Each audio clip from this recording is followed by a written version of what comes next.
मैं डॉक्टर भामा अग्रवाल आपके अपने यूट्यूब चैनल पर आपका स्वागत करती हूँ, अभिनंदन करती हूँ।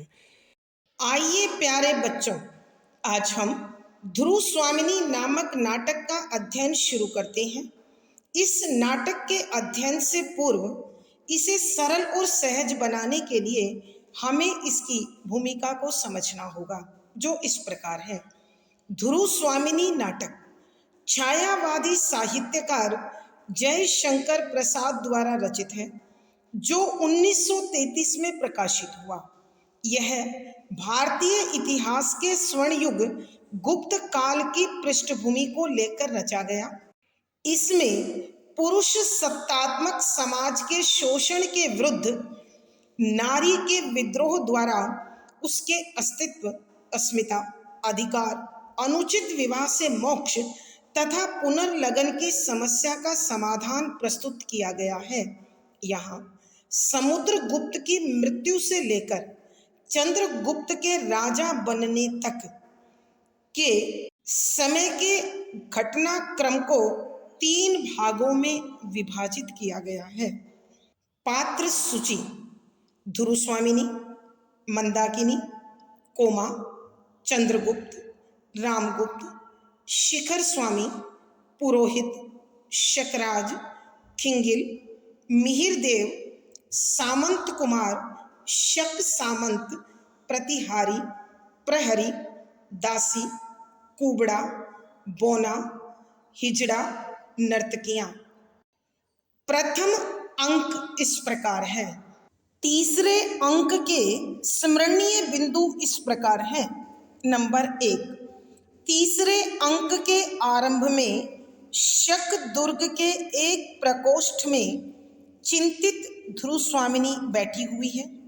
नंबर 2, एक सैनिक राजाधिराज रामगुप्त के दुर्ग में आने की सूचना देता है।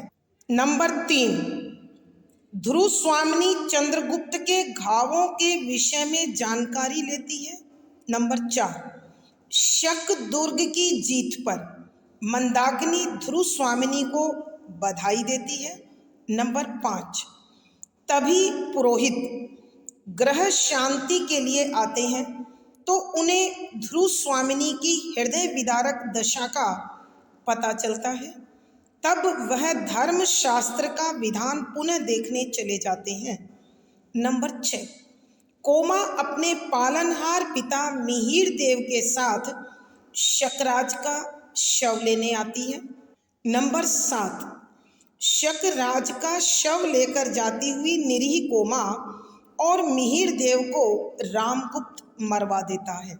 नंबर 8, सामंत कुमार रामगुप्त के इस कुकृत्य पर उसकी निंदा करते हैं। नंबर 9, अपनी आलोचना सुनकर रामगुप्त वहां पहुंच जाता है। नंबर 10, रामगुप्त सभी सामंत कुमारों और चंद्रगुप्त को बंदी बनाने का आदेश सैनिकों को दे देता है। नंबर 11, ध्रुव स्वामिनी चंद्रगुप्त से प्रतिवाद करने के लिए कहती है। नंबर 12, तभी पुरोहित धर्मशास्त्र का विधान सुनाने आ जाते हैं। नंबर 13, रामगुप्त अपना विरोध करती हुई ध्रुव स्वामिनी को बंदी बनाने का आदेश एक सैनिक को देता है। नंबर 14, यह देख आवेशित चंद्रगुप्त लोह श्रृंखला तोड़कर आजाद हो जाता है। नंबर 15, चंद्रगुप्त सामंत कुमारों को मुक्त करने का आदेश सैनिकों को देता है और अपने अधिकारों की मांग करता है। नंबर 16, शिखर स्वामी ग्रह कलह शांत करने के लिए परिषद बुलाता है। नंबर 17, परिषद चंद्रगुप्त को सम्राट घोषित करती है। नंबर 18, पुरोहित धर्मशास्त्र का विधान सुनाते हुए ध्रुव स्वामिनी को रामगुप्त से मोक्ष की आज्ञा देते हैं। नंबर 19, परिषद और शिखर स्वामी को अपना विरोधी देखकर रामगुप्त चंद्रगुप्त के वध का प्रयास करता है।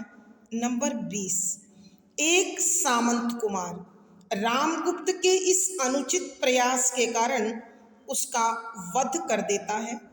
नंबर 21, परिषद, सामंत कुमार, सैनिक सब एक साथ राजाधिराज चंद्रगुप्त व महादेवी ध्रुव स्वामिनी की जय का उद्घोष करते हैं। इस दृश्य के साथ नाटक का सुखद अंत होता है और पर्दा गिरता है। आइए बच्चों, अब हम इस तीसरे अंक के पदों की व्याख्या द्वारा इसे समझने की कोशिश करते हैं। पद संख्या 13, ध्रुव स्वामिनी। इस घोर अपराध का तुम्हें दंड क्या मिला? कोमा, वही जो स्त्रियों को प्राय मिला करता है, निराशा, उत्पीड़न और उपहास। रानी, मैं तुमसे भीख मांगने आई हूं। ध्रुव स्वामिनी, शत्रुओं के लिए मेरे पास कुछ नहीं है। अधिक हठ करने पर दंड मिलना असंभव नहीं। मिहिर देव दीर्घ निश्वास लेकर, पागल लड़की, हो चुका ना, अब भी तू न चलेगी? कोमा सिर झुका लेती है। मंदाकिनी, तुम चाहती क्या हो?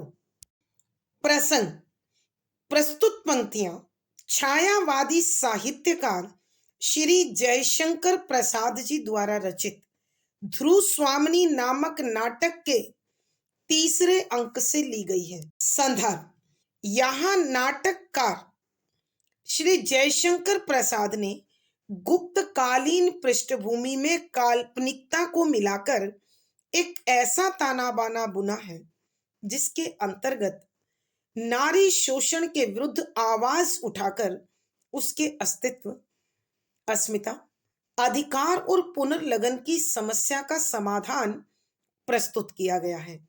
यहाँ उस घटना का उल्लेख है जब कोमा और मिहिर देव ध्रुव स्वामिनी के पास शकराज का शव लेने आते हैं, तो उनके बीच जो बातचीत होती है उसका वर्णन करते हुए नाटककार लिखते हैं कि व्याख्या, शब्दों के अर्थ आवश्यकता के अनुसार। ध्रुव स्वामिनी, इस घोर अपराध का तुम्हें दंड क्या मिला? कि यहाँ ध्रुव स्वामिनी व्यंग करते हुए पूछ रही है कि संसार में प्रेम का कोई मूल्य नहीं है। यहाँ सामाजिक बंधन, सामाजिकता, धर्म प्रेम पर भारी पड़ता है और सबसे भारी पड़ता है पुरुष का अहमवादी स्वभाव। अतः खुद प्रेम के पथ पर दुख भोग चुकी ध्रुव स्वामिनी कोमा से पूछती है कि इस घोर अपराध का तुम्हें दंड क्या मिला? कि तुमने ये जो प्रेम करने का भयंकर अपराध किया है, इसमें दंड स्वरूप तुम्हें क्या प्राप्त हुआ? अर्थात तुम्हें प्रेम करके खुशी मिली अथवा दर्द प्राप्त? कि यह जो तुमने शकराज से प्रेम किया, तो उस प्रेम की परिणति क्या हुई, परिणाम क्या हुआ, उससे तुम्हें उपहार में क्या क्या मिला? तो कोमा उसका उत्तर देते हुए कहती है, वही जो स्त्रियों को प्राय मिला करता है, निराशा, उत्पीड़न और उपहास। कि नारी जब जब प्रेम करती है तो उसे अक्सर अपने प्रेम के रास्ते में, प्रेम के पथ पर जो प्राप्त होता है, वही महारानी महादेवी मुझे भी प्राप्त हुआ है। कि मुझे भी अपने जीवन में प्रेम करने के परिणाम स्वरूप निराशा मिली है और उत्पीड़न, शोषण प्राप्त हुआ है, दुख प्राप्त हुआ है और उपहास, और साथ मिला है जग हसाई का उपहार। कि संसार ने मेरी मजाक बन गई है।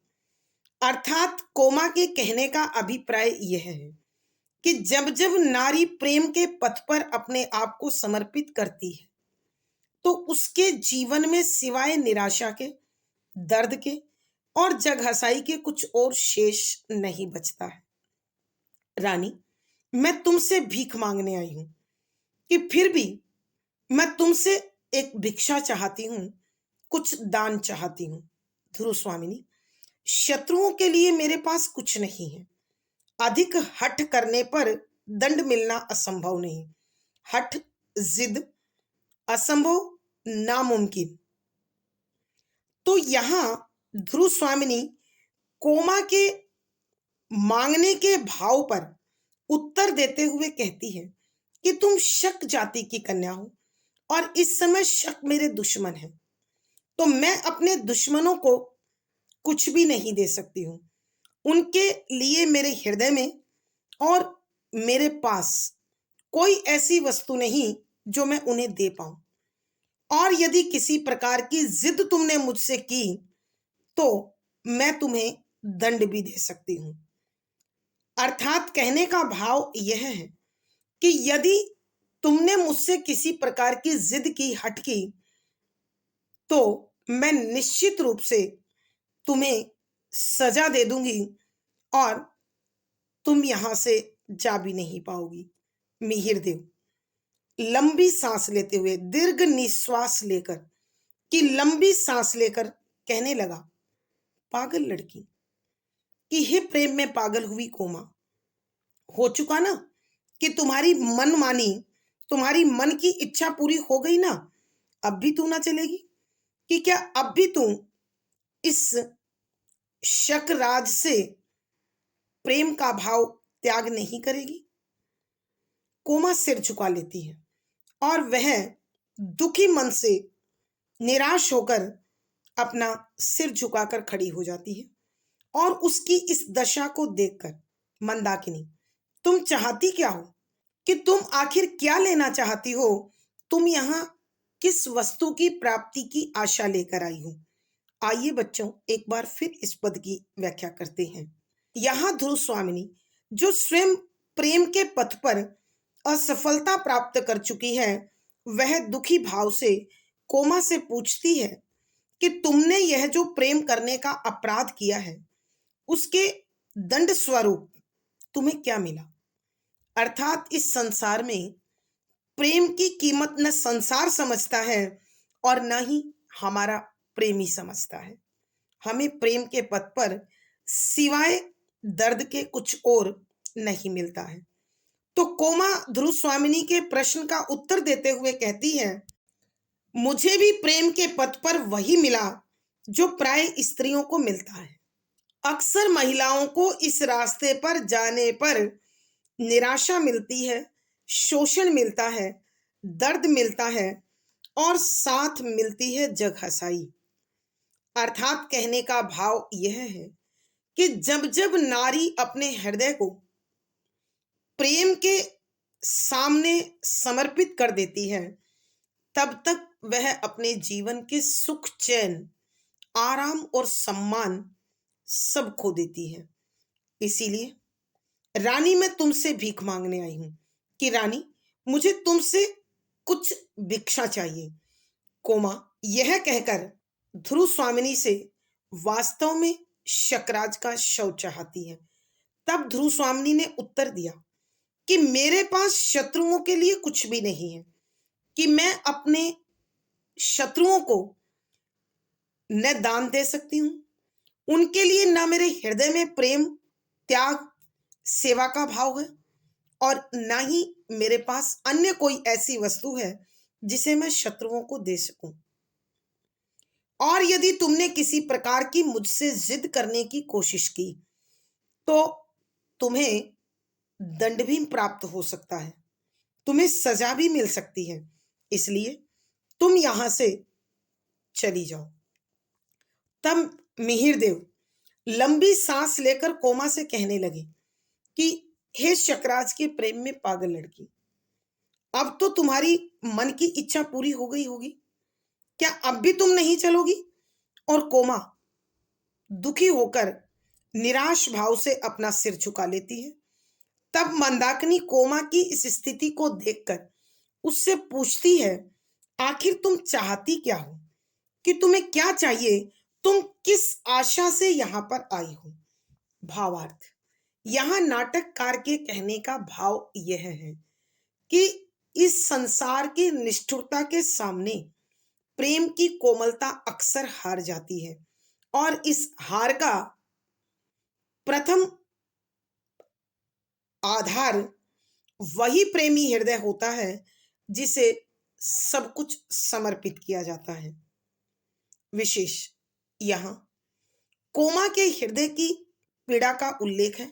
शुद्ध साहित्यिक खड़ी बोली है, तत्सम प्रधान शब्दावली है, करुण रस प्रसाद गुण है, व्यंजना शब्द शक्ति है, अनुभूति परक बिंब और संवादात्मक शैली है। पद संख्या 14। कोमा। रानी, तुम भी स्त्री हो, क्या स्त्री की व्यथा न समझोगी? आज तुम्हारे विजय का अहंकार चाहे तुम्हारे शाश्वत स्त्रीत्व को ढक ले, किंतु सबके जीवन में एक बार प्रेम की दीपावली जलती है, जली होगी अवश्य। तुम्हारे भी जीवन में वह आलोक महोत्सव आया होगा जिसमें हृदय हृदय को पहचानने का प्रयत्न करता है, उदार बनता है और सर्वस्व दान करने का उत्साह रखता है। मुझे शकराज का शव चाहिए। प्रसंग पूर्ववत। संदर्भ, यहाँ उस घटना का वर्णन है जब शकराज के वध के बाद शकदुर्ग ध्रुव स्वामिनी के अधीन आ गया। तब शकराज की वाग्दत्ता कोमा उनका शव मांगती हुई ध्रुव स्वामिनी से कहती है कि व्याख्या शब्दों के अर्थ आवश्यकता के अनुसार। यहाँ ध्रुव स्वामिनी जब कोमा से कहती है कि दुश्मन के लिए मेरे पास कुछ भी नहीं है, तब यदि तुम हट करोगी तो तुम्हें सजा भी मिल सकती है। तब कोमा कहती है, रानी तुम भी स्त्री हो, कि रानी तुम महिला हो और स्त्री की दशा को बहुत अच्छे से जानती हो। उसके हृदय में जो एक बार आकर बस जाता है वह उसी को पूर्ण समर्पित हो जाती है। अवश्य तुमने भी यह भाव कभी न कभी महसूस किए होंगे। क्या स्त्री की व्यथा न समझोगी? क्या एक नारी होकर नारी के जीवन के दुख को, उसकी मन की दशा को, उसकी सामाजिक स्थिति को तुम नहीं समझ सकती?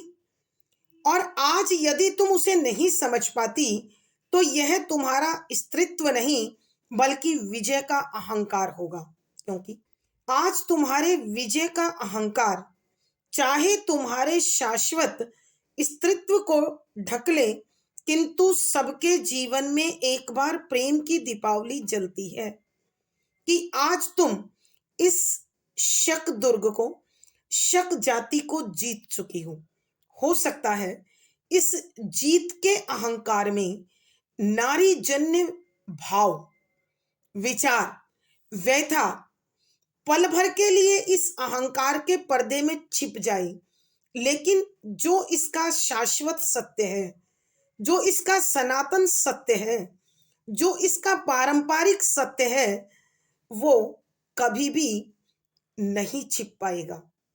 ये क्षणिक प्रभाव है, उसके बाद तुम्हें अवश्य नारी के हृदय की व्यथा का आभास जरूर होगा।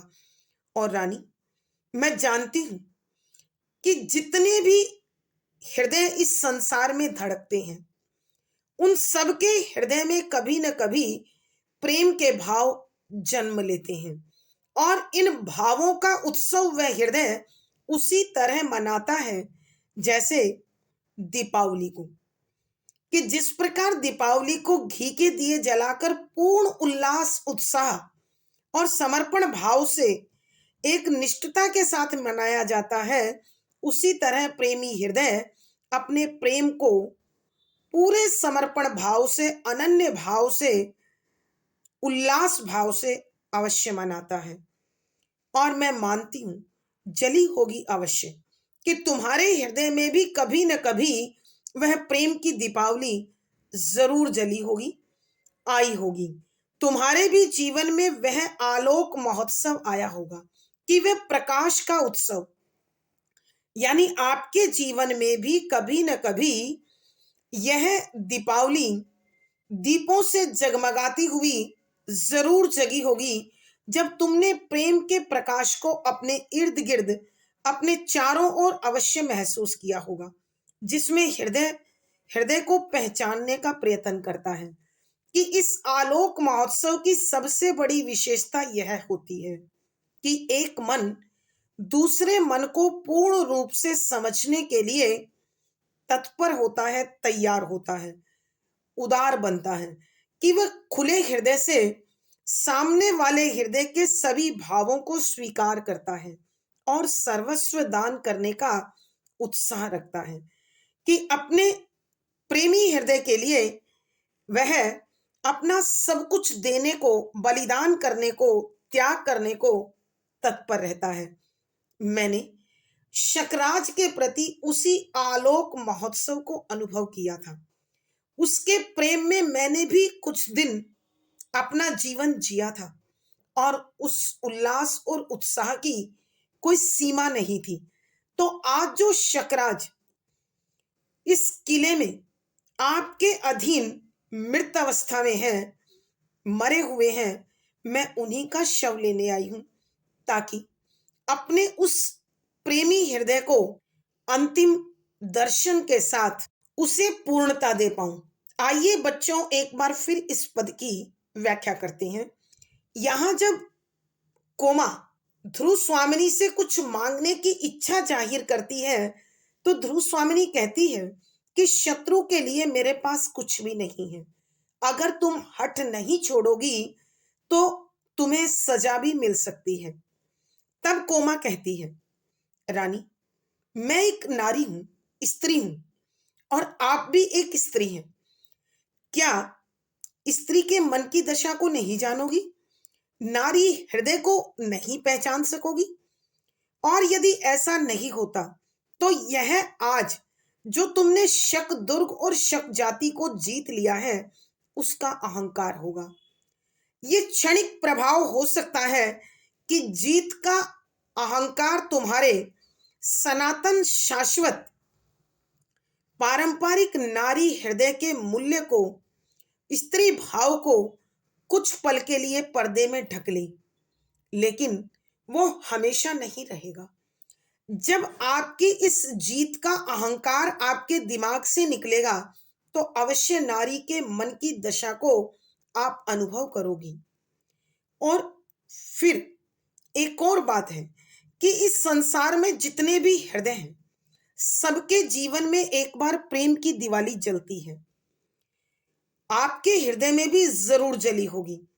जीवन का यह प्रकाश महोत्सव, यह प्रकाश का उत्सव ऐसा होता है जिसके प्रेम के प्रकाश में प्रेमी हृदय अपने प्रतिपक्ष के हृदय को समझने की पूरी पूरी कोशिश करता है।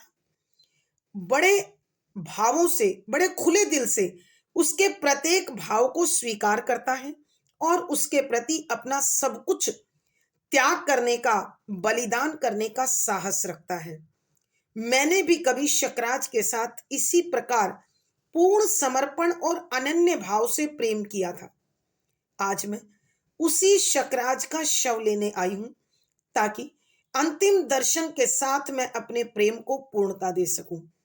अर्थात कहने का भाव यह है कि कोमा ध्रुव स्वामिनी को अपने नारी हृदय का वास्ता देकर प्रेम के महत्व को समझाती है और शकराज के शव को मांगती है। भावार्थ, यहां नाटककार के कहने का भाव यह है कि जब प्रेम के भाव किसी हृदय में पैदा होते हैं, जन्म लेते हैं, तो अपने प्रेमी के प्रति उसके हृदय में अपार स्नेह, त्याग, प्रेम और उदारता होती है।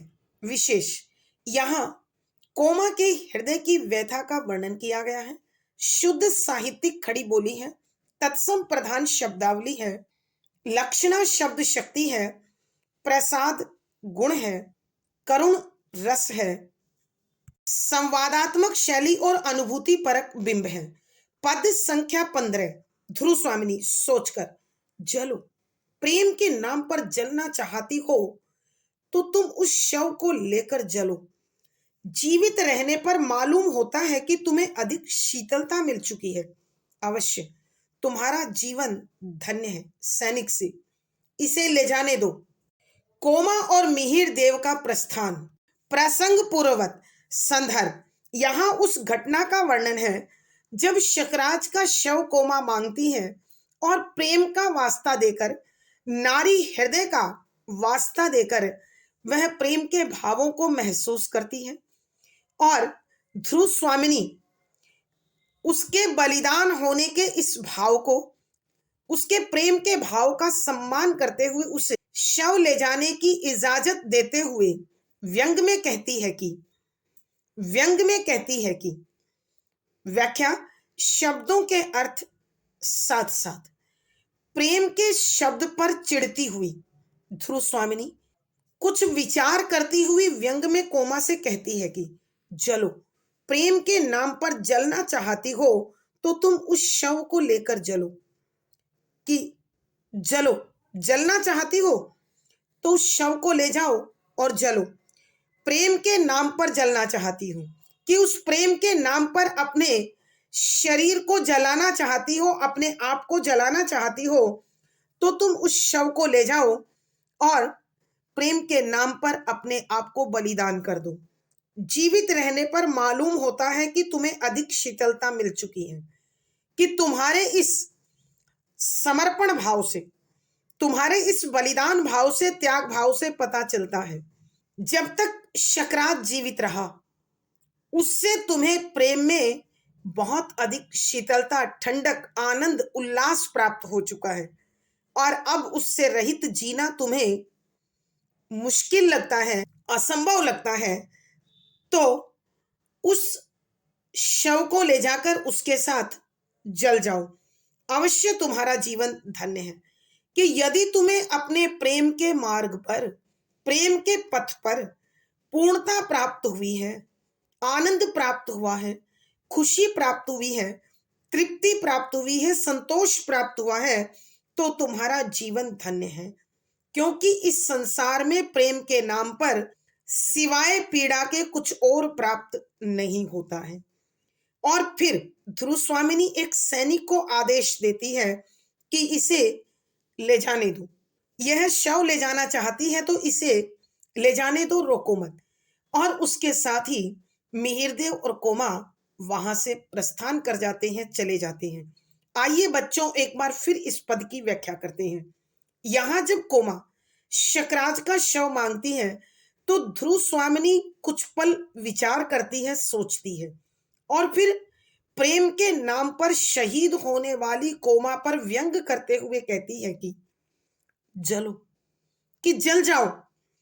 तुम यदि प्रेम के नाम पर जिंदा जलना चाहती हो तो उस शव को ले जाओ और उसके साथ जल मरो।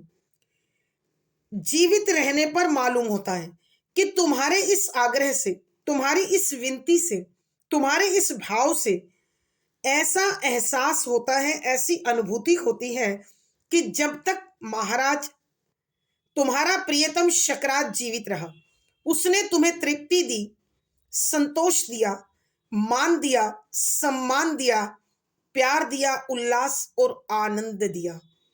ऐसा लगता है कि उस शीतलता के तुम्हारे जीवन से समाप्त हो जाने पर अब तुम्हें शेष जीवन जीना असंभव लगता है। मैं तुम्हारे इस पूर्ण जीवन को धन्य मानती हूं। अर्थात कहने का भाव यह है कि इस संसार में प्रेमी हृदय को सिवाय पीड़ा के कुछ और प्राप्त नहीं होता है। यदि तुम्हें आनंद, उल्लास, खुशी और पूर्णता प्राप्त हुई है तो यह तुम्हारा सौभाग्य है।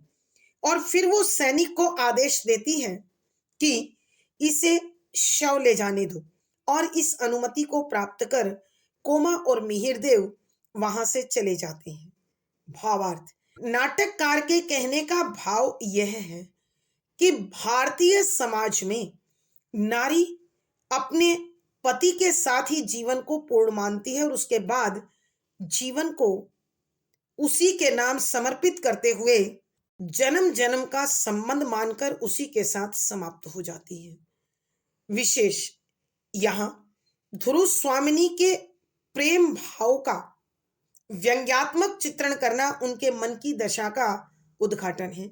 शुद्ध साहित्यिक खड़ी बोली है, तत्सम प्रधान शब्दावली है, प्रसाद गुण व्यंजना शब्द शक्ति है, अनुभूति परक बिंब और संवादात्मक शैली है। पद संख्या 16 मंदाकिनी। स्त्रियों के इस बलिदान का भी कोई मूल्य नहीं। कितनी असहाय दशा है। अपने निर्बल और अवलंब खोजने वाले हाथों से यह पुरुष के चरणों को पकड़ती है और वे सदैव इनको तिरस्कार, घृणा और दुर्दशा की भिक्षा से उपकृत करते हैं। तब भी ये बावली क्या मानती हैं? प्रसंग पूर्ववत संदर्भ यहाँ उस घटना का वर्णन है जब शकराज का शव लेने के लिए कोमा अपने पालनहार पिता मिहिर देव के साथ ध्रुव स्वामिनी के पास पहुंचती है।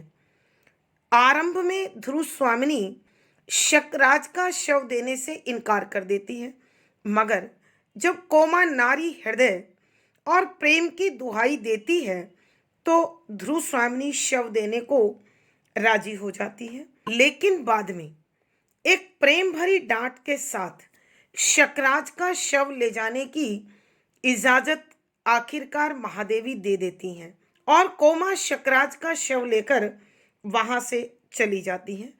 तब मंदाकिनी ध्रुव स्वामिनी के समक्ष स्त्रियों के प्रेम में समर्पण की भावना पर बात करती हुई कहती है कि व्याख्या शब्दों के अर्थ साथ साथ बलिदान, त्याग, न्योछावर हो जाना, मूल्य, कीमत, लेकिन यहाँ पर महत्व, उपयोगिता, सम्मान, निर्बल, कमजोर, अवलंब, सहारा, सदैव, हमेशा, चरण, पांव, तिरस्कार, अपमान, घृणा, नफरत, दुर्दशा, बुरी हालत, भिक्षा, भीख। स्त्रियों के इस बलिदान का भी कोई मूल्य नहीं। शकराज के प्रेम में अपना सर्वस्व न्योछावर कर देने वाली और बदले में उपहास, निराशा, तिरस्कार, उत्पीड़न प्राप्त करने के बाद भी कोमा शकराज के शव को लेकर जा रही है। यह देखकर मंदाकिनी कहती है कि स्त्रियों के इस महान त्याग, महान बलिदान, सर्वस्व लुटा देने वाली भावना का इस समाज में कोई सम्मान नहीं करता, कोई महत्व नहीं है। उसकी असहाय दशा, नारी की ये लाचारी, ये विवशता समाज की दृष्टि में बेमानी है, बिना किसी अर्थ की है। कितनी असहाय दशा है कि नारियों की स्थिति कितनी लाचार है, बेबस है, विवश है। अपने निर्बल और अवलंब खोजने वाले हाथों से वह पुरुष के चरणों को पकड़ती है कि अक्सर स्त्रियां अपने आप को कमजोर समझकर सहारा पाने की लालसा में हमेशा पुरुष के चरणों को पकड़े रखती हैं, अर्थात वह उस पुरुष को परमेश्वर का स्थान देती है, उसकी भक्तिन बनकर, पुजारिन बनकर अपना पूर्ण समर्पण भाव उनके चरणों में सौंप देती है। यह स्वामी और सेविका का संबंध बनाकर अपने आप को श्रेष्ठ समझती है, धन्य समझती है। लेकिन कोई भी पुरुष स्त्री के इस त्याग को, इस समर्पण को, इस बलिदान को कोई महत्व नहीं देता, बल्कि उसे हमेशा अपमान मिलता है, नफरत मिलती है और उसकी दुर्दशा होती रहती है। और पुरुष स्त्री को यही भीख में देकर उस पर उपकार करता है। अर्थात कहने का भाव यह है कि वह नर जिसके लिए नारी अपना सब कुछ त्याग कर हर हाल में उसकी सेविका बने रहना चाहती है, वही पुरुष उसके इस त्याग और बलिदान तथा प्रेम का सम्मान नहीं करता, बल्कि उसकी उपेक्षा करता है। और फिर कोमा के तब भी ये बावली क्या मानती है कि फिर मंदाकिनी कोमा के सच्चे प्रेम के माध्यम से समस्त स्त्री जाति के प्रेम भाव को उजागर करती हुई कहती है कि स्त्रियां जानती हैं उन्हें अपने प्रेम के बदले में क्या मिलने वाला है, लेकिन फिर भी ये पागल होकर, बावली होकर, पुरुष की उस भावना की भक्तिन होकर हमेशा उसकी सेवा में अपने आप को मिटाती रहती हैं। लेकिन पुरुष कभी उसकी भावनाओं का सम्मान नहीं करता। ठीक उसी प्रकार जैसे शकराज ने कोमा को प्यार में गुमराह रखा, धोखा दिया, लेकिन कोमा ने फिर भी शकराज के शव को लेकर उसके साथ बलिदान होना ही अपने जीवन के लिए महत्वपूर्ण समझा। आइए बच्चों, एक बार फिर इस पद की व्याख्या करते हैं।